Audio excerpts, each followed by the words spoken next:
Thank you everyone for joining. My name is Julia. I'm a scientific engagement manager at protocols.io. This is our introductory webinar, and what I have planned for today is I'll briefly start off by talking a little bit about methods and protocols and why they are important, what protocols.io is, and then I will jump out of the slides and onto the protocols.io platform to show you in a little bit more detail how it works. I have just started recording the webinar, and you'll receive a link to the recording and also the slides that I used in this webinar later in the week. Closed captioning should also be enabled if you would like to use them, and you can also turn on the translations for those captions as well, if that would be useful for you. We'll have about 10 to 15 minutes at the end of the session for Q&A, but feel free to put your questions into the chat or into the Q&A box during the session. At the end, there will also be the opportunity to give feedback, so we'll have a short survey. So if there are things that pop into your head of what might be useful to present during the webinar, please let us know, and there'll be an opportunity to do that.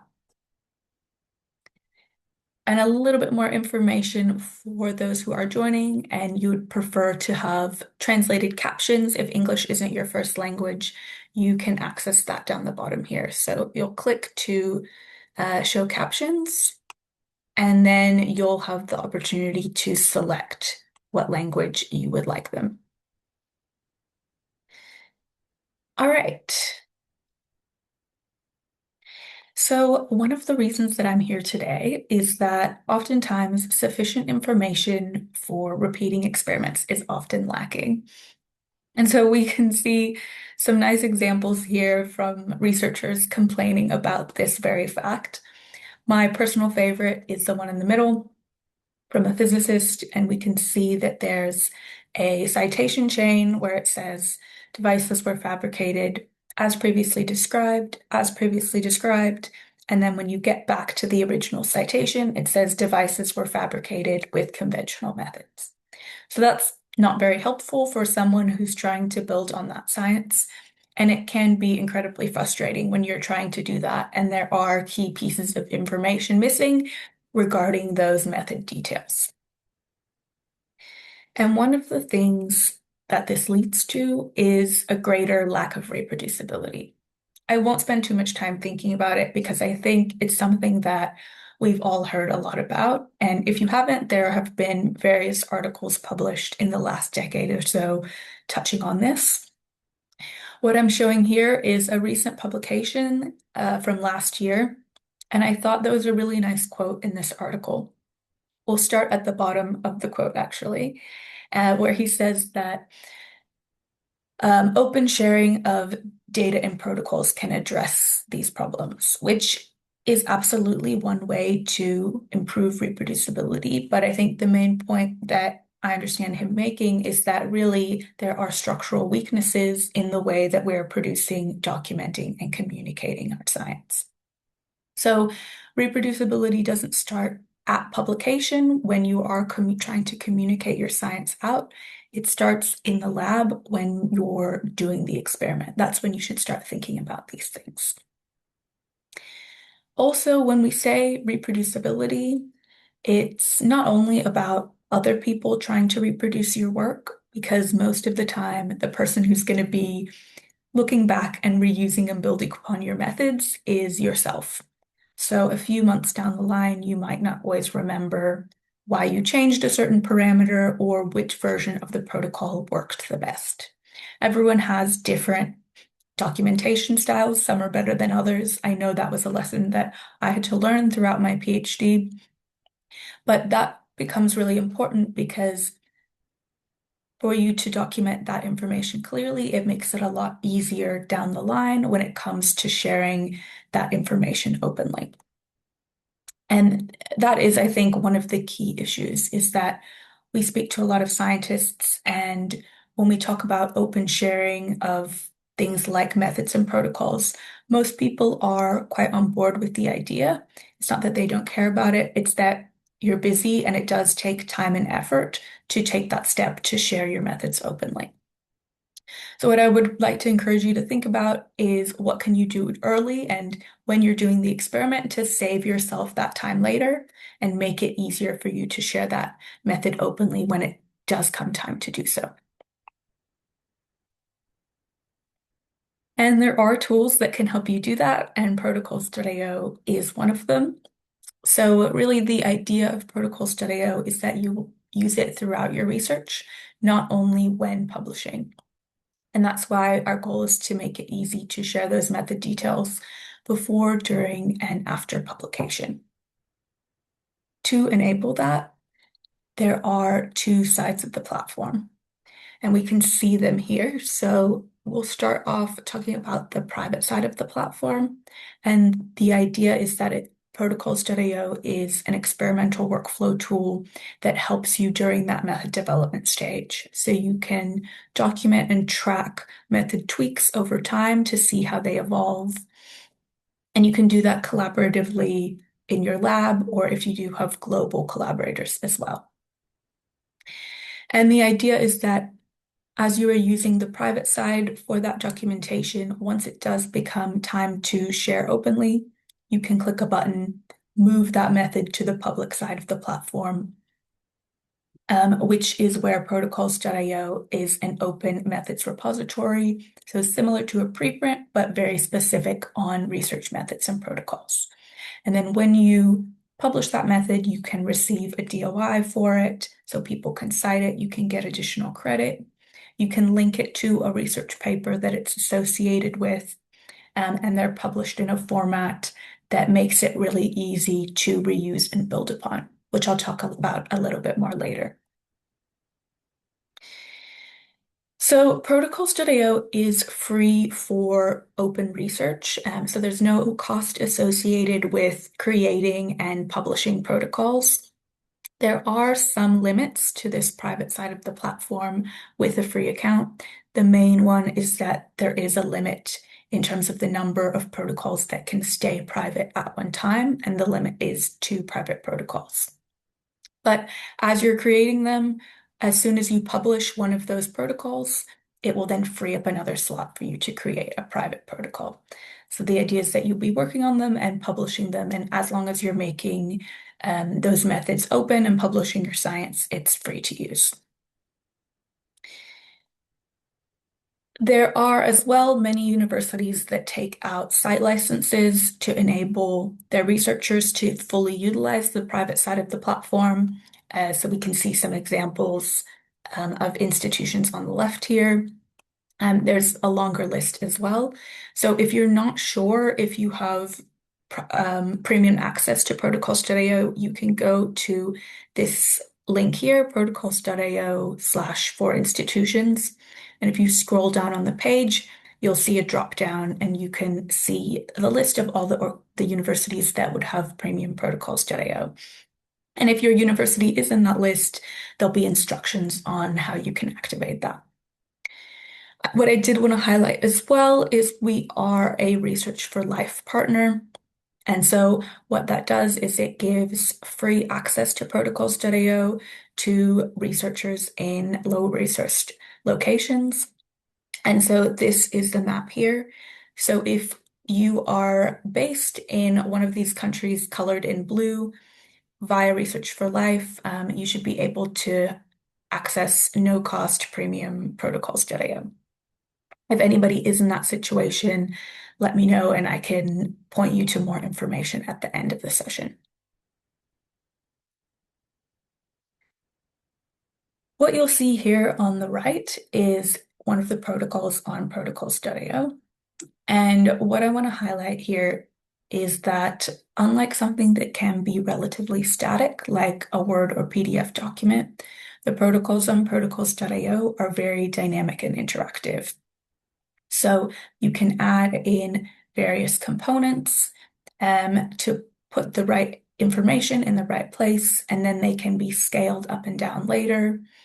You, we have AI-assisted protocol drafting and troubleshooting, and that AI is trained on subscriptions, bigger nature content, so information that something like ChatGPT doesn't have access to.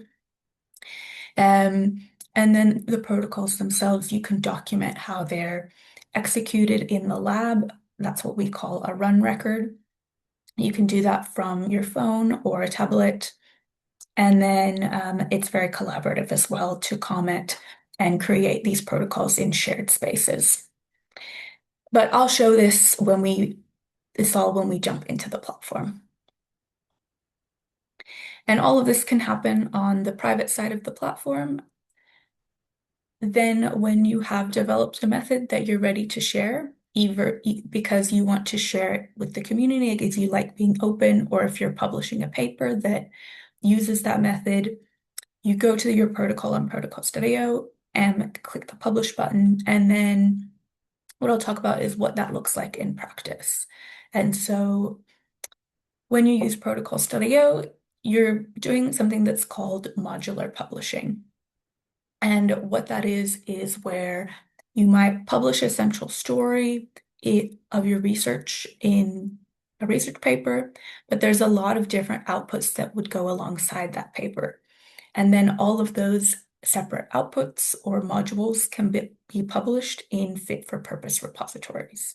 So outputs might be things like code, molecular structures, data, protocols and methods. And we can see a nice example of modular publishing here on the right. So this is a Nature Communications paper, and we can see that in their data availability statement, they've put their expression constructs onto AdGene, their protocols on protocols.io, and the molecular structure into the protein data bank. So again, all of these repositories are very different, and they're built to suit the kind of outputs that are going to be placed there. So protocols.io is specifically built for methods. And there are a few benefits of doing this modular publishing. And one of them is that when you have distinct research outputs, you can have distinct author lists. And this can be especially nice for early career researchers who might not be at the stage where they could be first author on an entire research paper. So this is that same paper that I showed on the previous slide. And we can see that Kelsey Ramirez, she is fourth author on the paper. But because she was a really key developer of the protocol linked within that paper, she can be first author of that protocol. She can list that on her CV. She can track the metrics associated with that specific output that she has ownership over. And it's a nice way for her to really demonstrate clearly what her contribution was. Another benefit is that if you are a big proponent of open access, which we are, you can make sure that your methods are open, even if it's not possible for the research paper to be open. So, you might not always be the person that's making that decision on whether a paper will be open access or subscription based. But if you are depositing your methods onto protocols.io, the methods will be open even if the paper isn't. And we can see an example of that on this slide.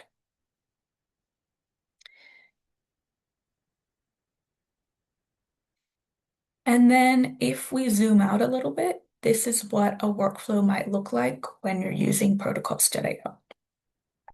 And the benefit here is that you can update these protocols over time. So you know that the science doesn't stop necessarily after a publication happens.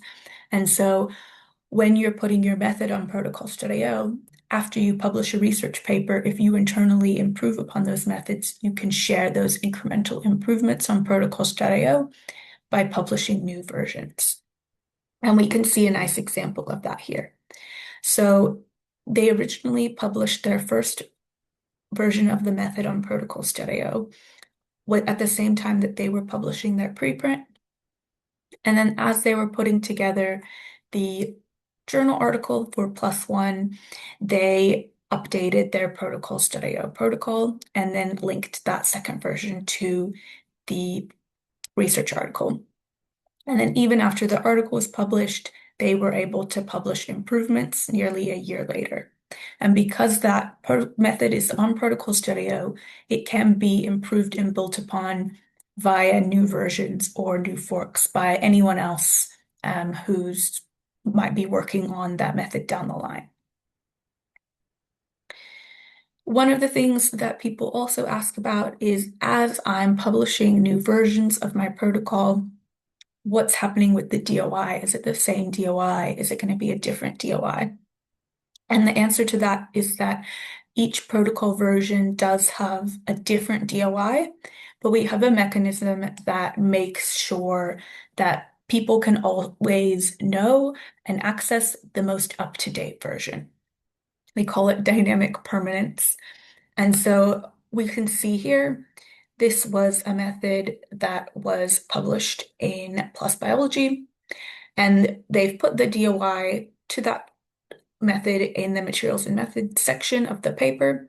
And this DOI links to version 1 of the protocol, and that was the version that was available at the time the paper was published. But if you follow that link, you'll be notified that there are newer versions available, and you can click and it will take you to the latest version. So that's what that would look like. So it can be a really nice way if you're using the private side of Protocol Studio, that can save you time in terms of building upon your own methods and when it does come time to push them public. And then when you are pushing them public, it can be a nice way to connect you with other scientists as well. So I think this is a really nice quote that we have from Professor Luciano, who was using Protocol Studio.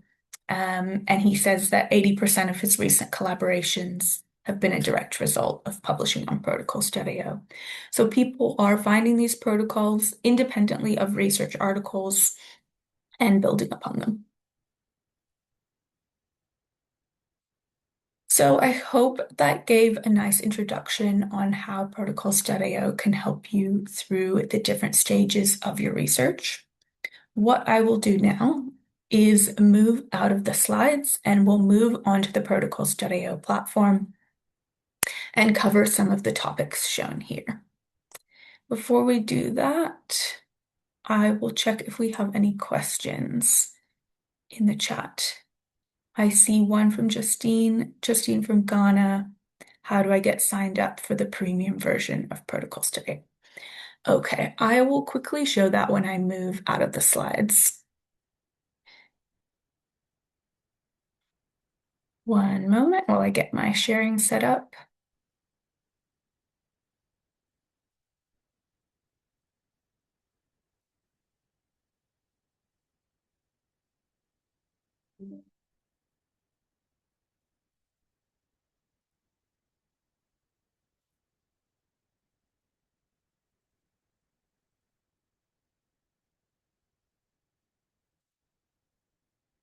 Okay, everyone should be seeing my screen now.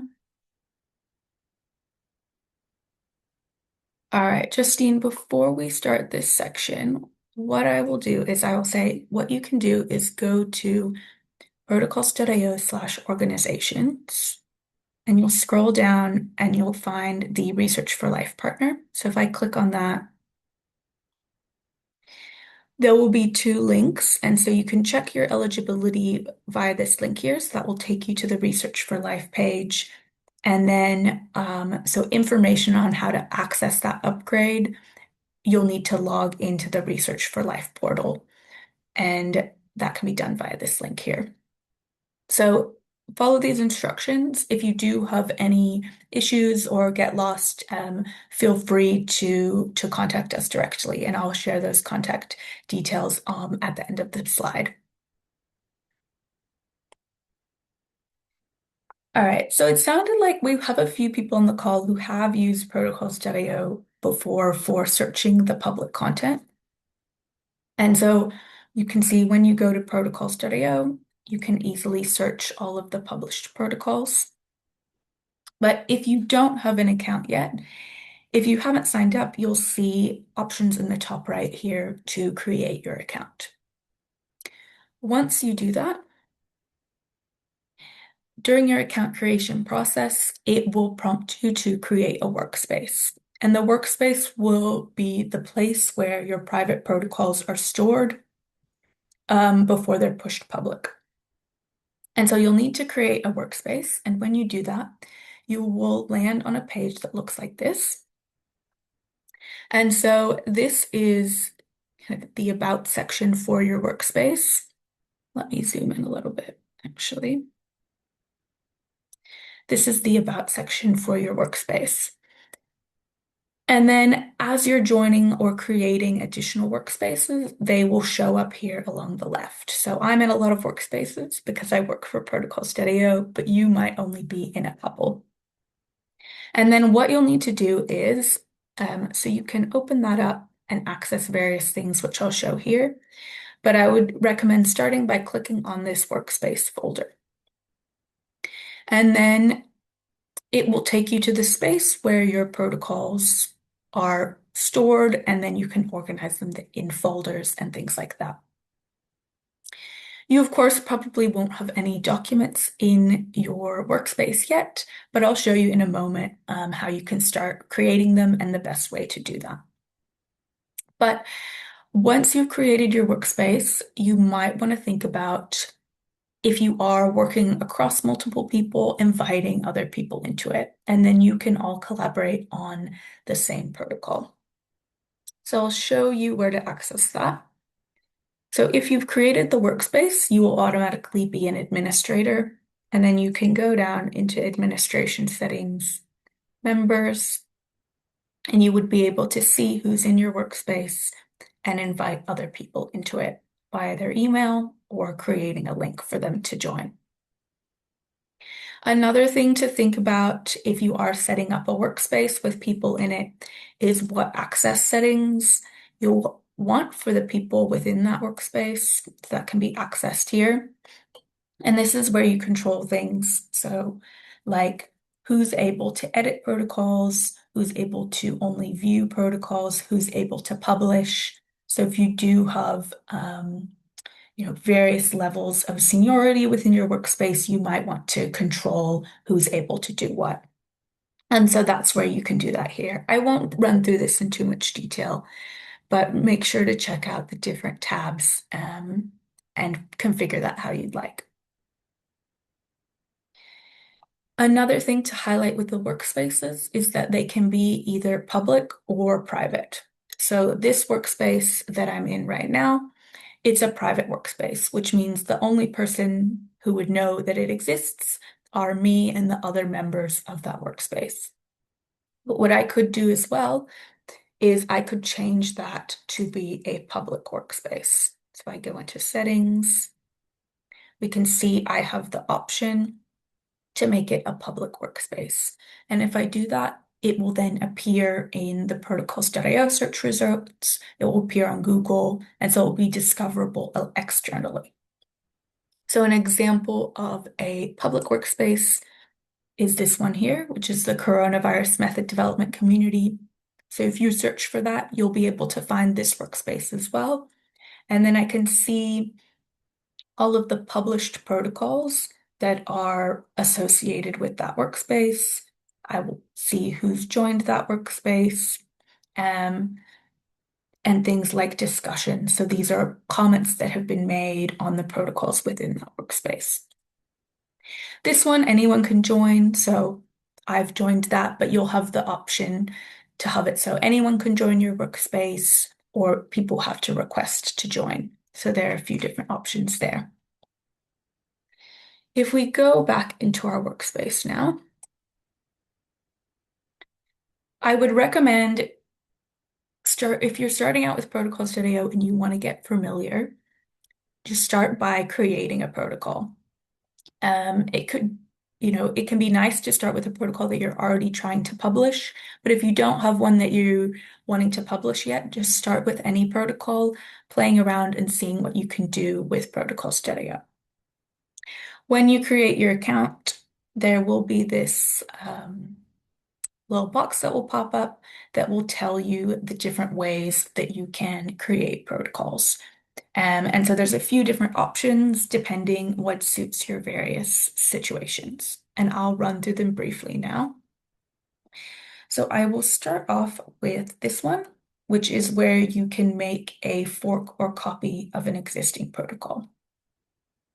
So on Protocol Studio, a fork is where you have created a copy of a protocol, but for a different purpose. So we've got a nice example of it here. So this is a COVID sequencing protocol, but it was forked from an Ebola virus sequencing protocol. So many of the steps are the same, but some steps have been changed because it's a different virus. And so it has been forked for a different virus. Some people fork a protocol for different pieces of equipment, other different setup details. Um, but when you do create a fork, it will always retain a link back to the original protocol. So for this COVID sequencing, we know that it was adapted from this Ebola virus protocol. So for any public or private protocol on Protocol Studio, you can create a fork of it. So I've got this one here that I've prepared, a very nice library prep protocol. We can see, I will put this link into the chat as well if people want to have a look themselves.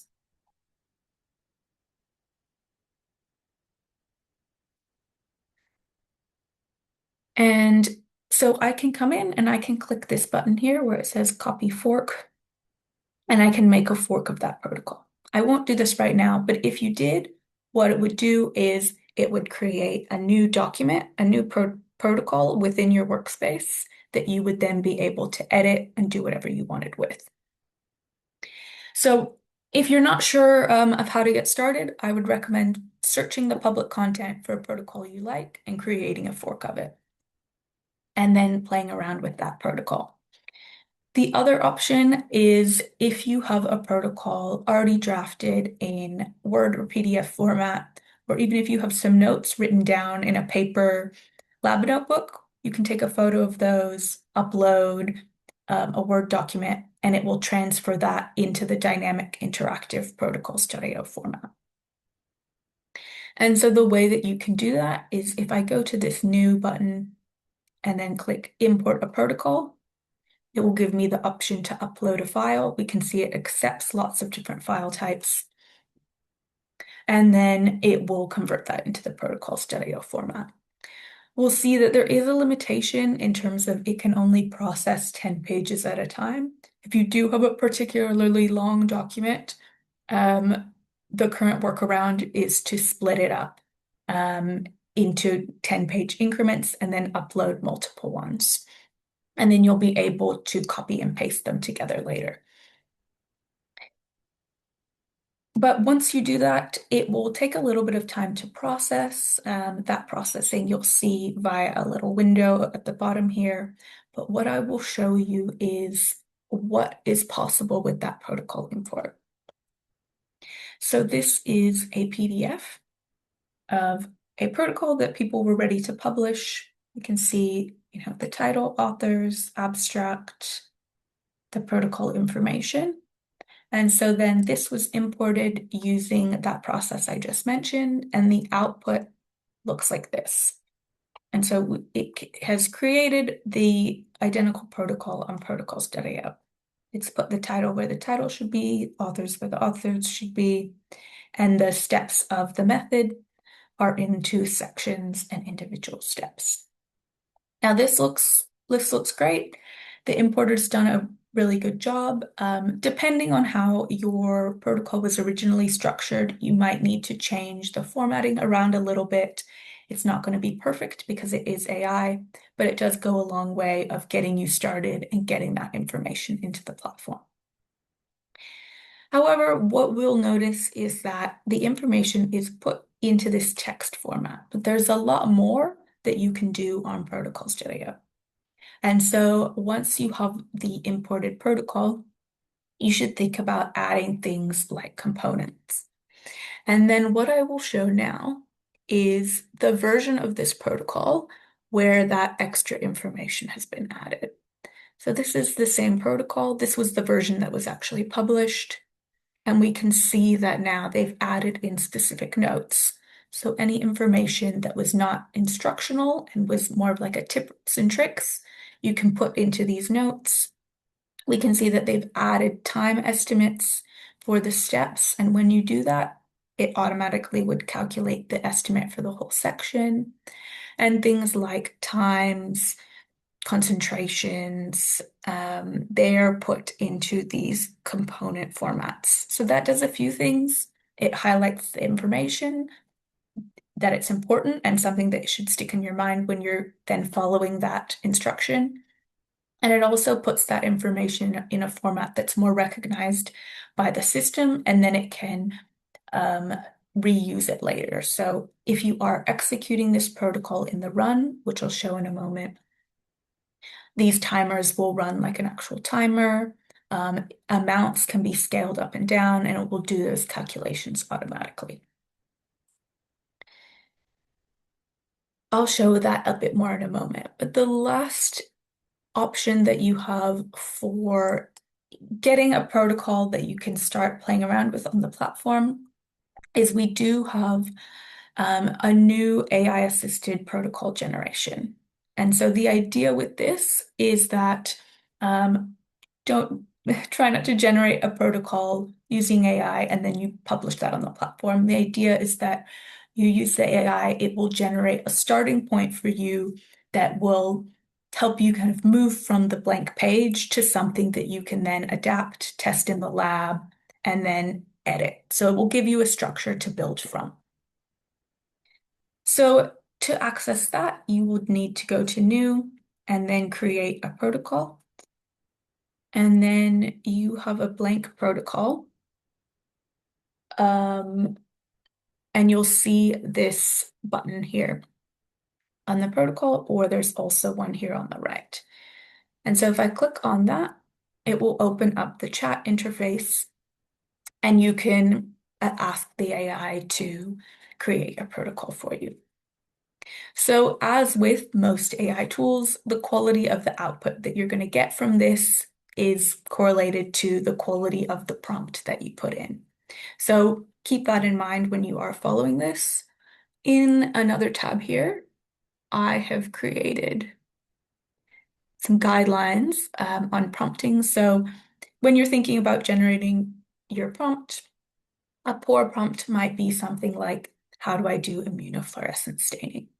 Very little information in there, quite broad. A good prompt would be something like what we can see here. So outline an immunofluorescence staining workflow for adherent mammalian cells, including fixation options, antibody dilution ranges, controls, troubleshooting points. So you're being specific about what you're looking for and what information that you would like included into that protocol. So those are the different ways that you can create protocols. Once you have your starting point in Protocols.io, you'll be able to edit it in the protocol editor. And that's what I'm in right now. And so we can see on the left where I can insert things like new sections, new steps. Along the top, these are different tabs to make sure to check those out. So things like metadata, other information outside of the instructions can be put there. And then along the right here is where you can add these components. So you'll click on that, and then you can see that they can all be added in. And so this is showing some components. So we can see the amounts, timer, temperature. You can add in things like notes, expected results, and that can all be in the form of text, images, or files. Safety information. I won't run through this in detail as it's only an introductory webinar. We cover each of these components in our more advanced webinar called Tips and Tricks. But this will give you an idea of what you can add in and the ways that you can display the information. So images, videos, tables with formulas, plate maps, So lots of ways that you can put the information in a way that's as easy to understand and make that protocol as reproducible as possible. Once you have your protocol drafted in the editor, you might want to test it out in the lab. And so each of the protocols can be executed as a run record. So if we go back into our workspace, we could see this is a protocol, and then this is a run record that has been created documenting how this protocol was executed. And so I've pulled one up here. So this is the run when I'm executing a protocol, and it turns that protocol into a checklist. And so as I'm running through each step, I can mark it off as completed. It's documenting who it's been completed by, when it was completed.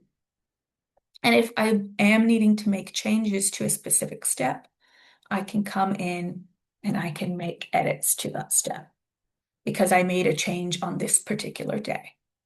Any edits that I make to the run, they will not change the underlying protocol. They'll only change the run record. So I've put some edits in here in text, and we can see as well, I've got these amounts in the format of components. And so that means I can go in and I can, for example, scale that step up or down. And it will do that calculation automatically and make a note that it has been scaled. And so once I'm completed my run, it will remain editable until I click on this Finish Run button. And then it's an uneditable record of how the protocol was followed.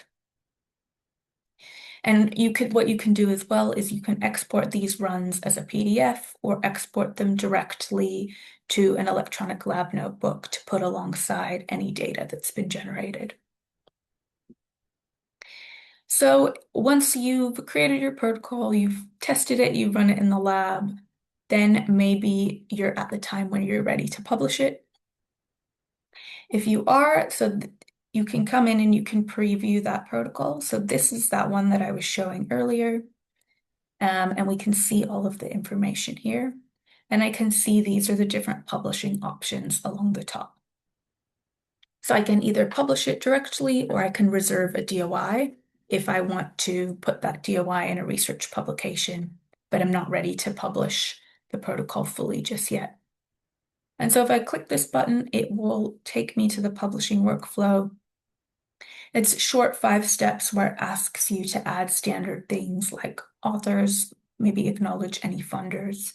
It's quite a short process. And then once you submit it, it will go through a brief moderation process. So this is where we screen the protocols for things like pseudoscience or spam, but it's not a peer review process. So it usually takes around 24 to 48 hours, and then your protocol will be made public on the platform and it will receive a DOI that people can cite.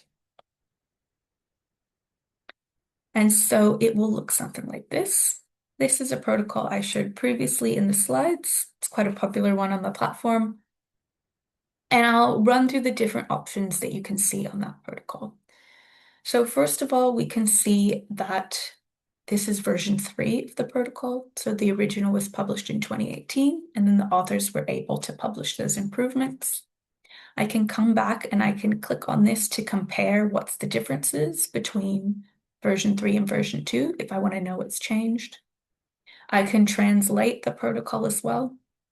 So every published protocol, we accept publication in all languages, and then every published protocol will be translated into English and one of these 5 languages. And we can also see that this protocol is linked to a research publication. And so it's linked to an eLife paper. And if I click on this, that will take me to the paper. And in that paper, you'll see that they've linked this DOI to the protocol and said, our full details of our protocol are on protocols.ai. These are the workspaces that this protocol is part of. And we'll also see these buttons along the bottom here. So this one is a Works for Me button. So it's a nice way of estimating the reproducibility of this method. And so what this means is at least 69 people have come and tried this protocol in the lab and it's worked for them. And I can even see exactly who's tried it as well, if you want to make sure it's not everybody from the same research group.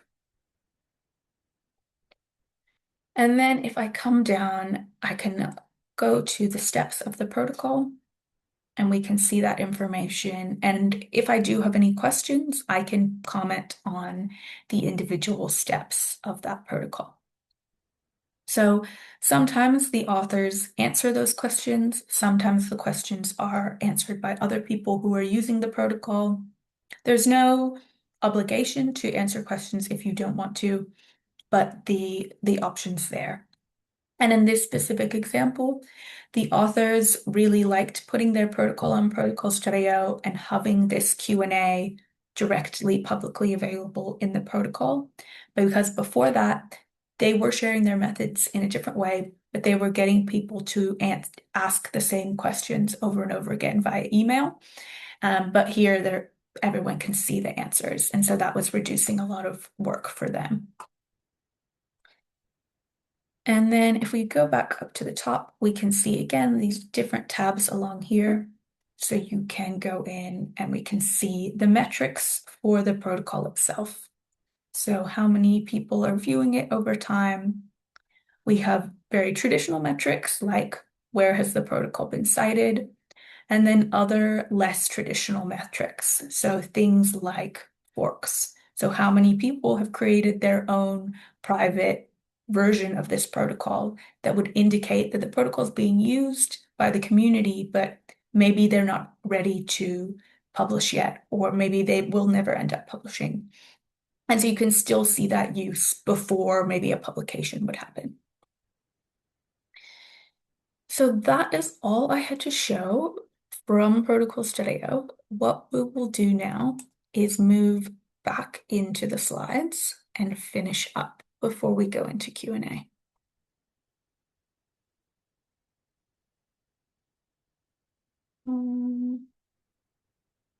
One moment.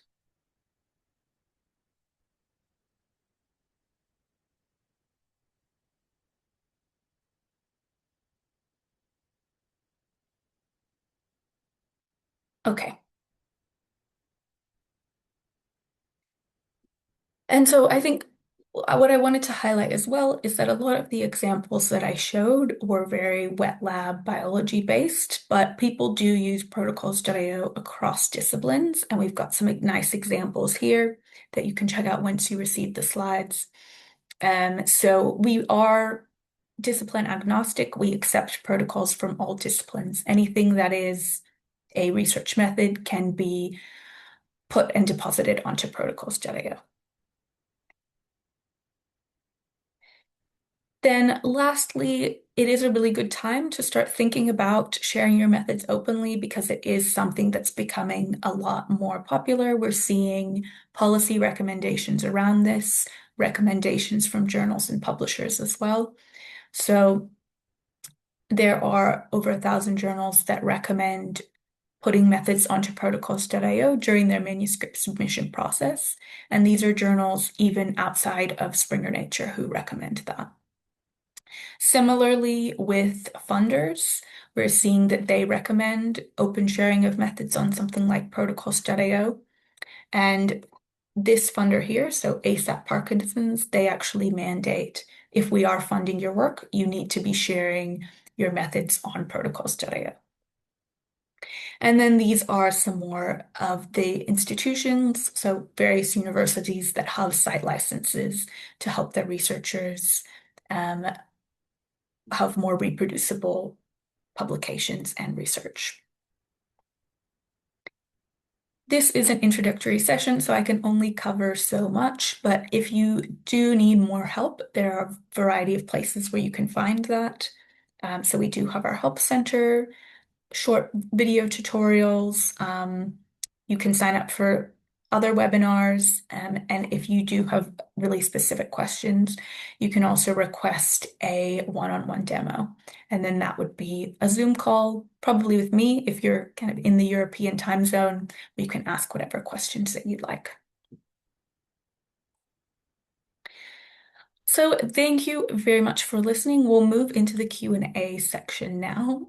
While we're doing that, I would also like to ask that as you have time to fill out the webinar feedback survey. So it's a couple of multiple choice questions, and it really helps us make sure that the information in these webinars is as useful as possible. I will also put the link to that into the chat so that anyone can access it easily without the QR code. And I will do that now.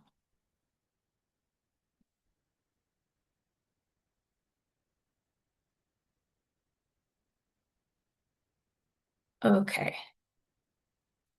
That is the webinar feedback survey I just put into the chat, and I will check what questions have come through. So let me scroll up. Okay, so I've already, and I hope I answered your question already, Justine, about accessing Research for Life. And then I see a question from Keely. How can you ensure that new updated versions of a protocol is properly linked to the original? So hopefully maybe I answered that a little bit later in the session, but what I'll do again is share back to that published protocol. And so if you've created your published protocol as a new version, they're all automatically linked together. So I'll be able to see what the other versions are. And then if you've done a fork instead, that's also automatically linked. So we can see here, we'll know where it's forked from. And if there are multiple, what you'll have is this forks tab. And so we can see here are all the versions, and then what are the forks that have been created from version 1. And really, it will create this big tree of how has that method been adapted over time. Okay. Hopefully that answered your question, Keely.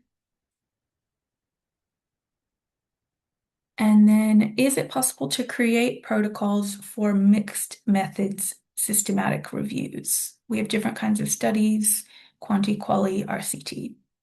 Yes, so absolutely, we see people using Protocol Studio for systematic reviews. I think you can have a think about how you might want to structure that information. What you can do is if you have different kinds of studies, you can have them all as separate protocols, but you can even link multiple protocols together in a collection. And so the collection is just kind of a container where you can see here all the protocols that might be associated with this specific systematic review, and a collection will have a DOI associated with it as well. But it's definitely possible to use Protocol Studio for that.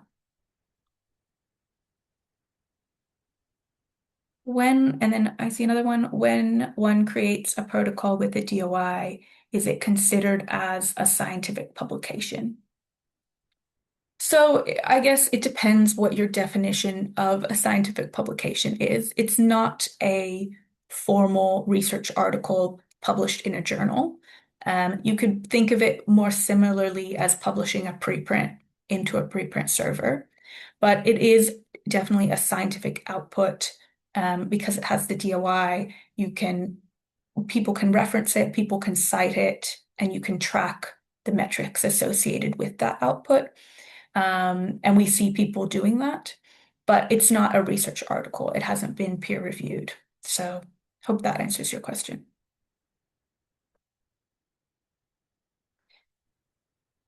And then Alice, is it possible to publish a protocol without an associated article? Can it be associated later? Yes, it is possible to publish a protocol without an associated article. Lots of people do that when they're just wanting to share whatever methods they're working on at the moment, and it can be associated later. Um, so it's less smooth, I guess you could say. Oh, no, actually, I'm thinking of the other way around. So you can, if you publish a protocol on protocols.io first, you can absolutely publish it with, associate it with a research article later. And so the main way to do that would be you then put the DOI um, of your protocol into the uh, body of your research paper, and then you can let us know that you've done that, and we'll add it into that li a little badge at the top of the protocol that I showed before.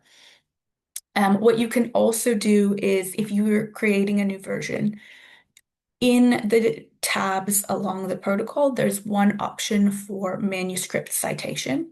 And so when you've published your manuscript, you can potentially create a new version and then put in the citation of that manuscript to your protocol. And so what that will do is it will make sure potentially that people are citing your protocol and the manuscript associated with it together.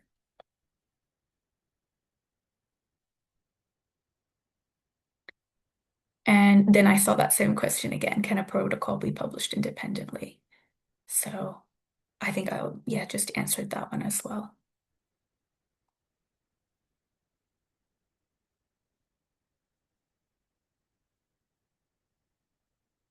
Okay, is it okay if the associated article is published prior to the protocol on Protocol Studio? Yes, yes, absolutely. That's totally fine. We see people do that as well. Um, And then in this case, the associated article does not cite the protocol studio. Yes, exactly. So that is the drawback that you can't go back and change the research paper once you've published it. So it won't be pointing to the protocol and protocol studio. But you can still publish it after you've published a research paper and have your protocol point back to the paper.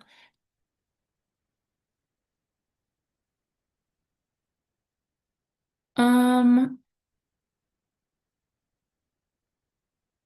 I'm not sure what your question. I'm seeing another question from Rado. I'm not sure I understand it. Could you maybe try and rephrase that? But let me just see. If I've missed anyone's question as I've been looking through the chat, let me know and I'll come back to it. But otherwise, I think I've answered most questions. What I will do now is I will stop the recording